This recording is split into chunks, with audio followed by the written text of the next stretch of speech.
Assalamualaikum warahmatullahi wabarakatuh. Sahabat istifadah yang dimuliakan Allah. Dalam kesempatan ini kita akan menyimak kisah nyata tentang seorang wanita yang mengaku tidak bisa keluar dari dunia sihir karena takut dibunuh oleh jinnya. Tetapi cahaya hidayah datang dengan cara yang tidak terduga. Simak kisah lengkapnya sampai akhir. Hari itu, seorang wanita datang ke tempat seorang ustadz muda. Ia tidak sendiri, bersamanya ada beberapa orang. Beberapa di antaranya juga wanita. Wajahnya menunjukkan lelah. Suara dan sorot matanya menyimpan keputusasaan yang dalam. Dengan suara berat ia berkata, "Aku datang ke tempatmu wahai ustadz, membawa wanita ini.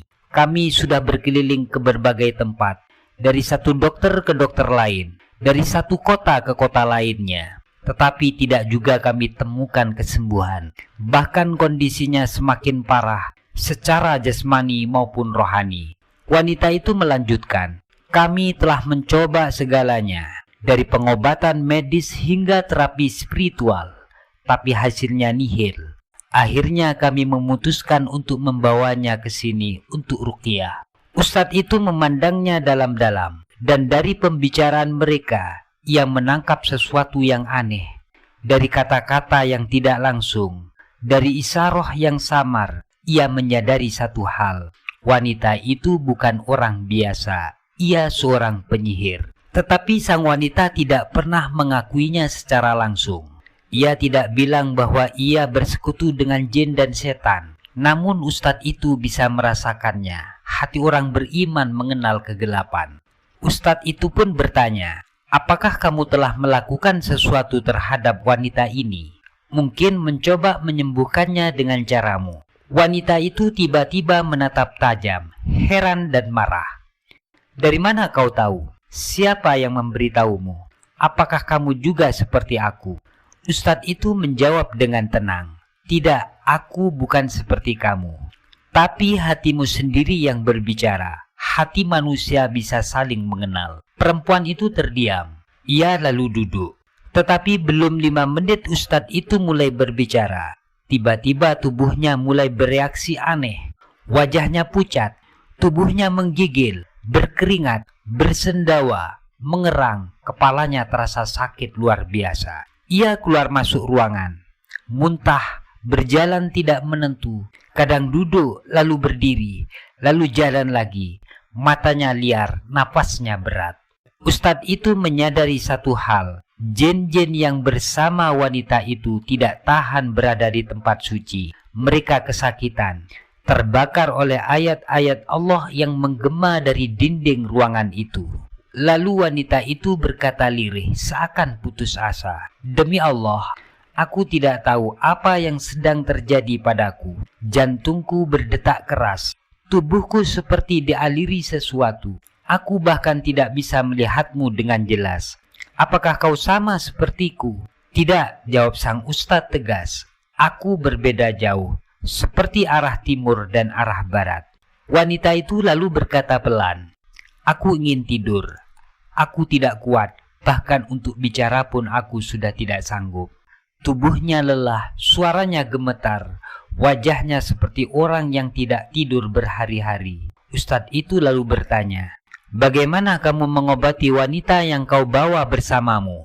Perlahan ia mulai membuka tabir gelap masa lalunya. "Wanita ini kaya raya, telah bertahun-tahun berobat padaku.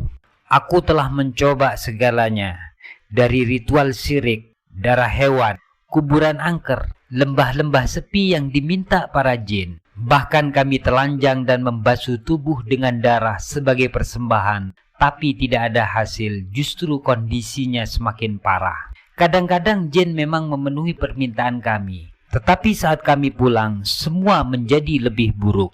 Ustadz itu kemudian membacakan ruqyah kepada pasiennya. Tapi anehnya, penyihir itu yang kini duduk jauh di luar ruangan, ikut merasakan dampaknya. Tubuhnya bergetar hebat.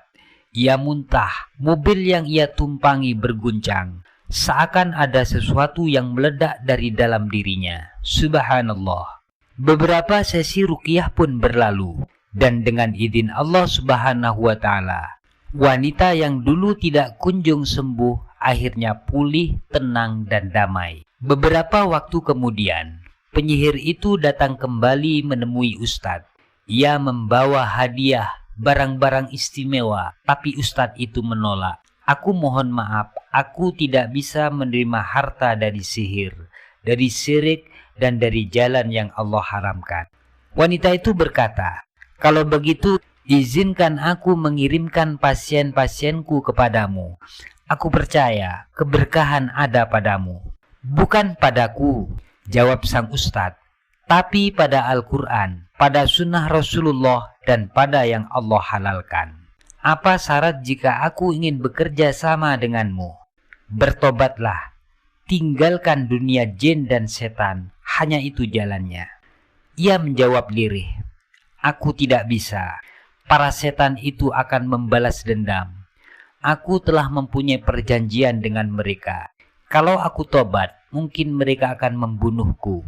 Ustadz itu berkata, kalau engkau tidak mati karena jin, engkau tetap akan mati karena takdir Allah, dan tidak ada tempat kembali kecuali kepadanya. Dengan tubuh gemetar dan gigi bergemeletuk, di tengah terik panas siang itu, sang penyihir mulai menangis. Sejak aku datang ke tempatmu, aku tahu Al-Quran mempunyai kekuatan yang tidak bisa dijelaskan. Aku merasa sesak, lemas dan hancur.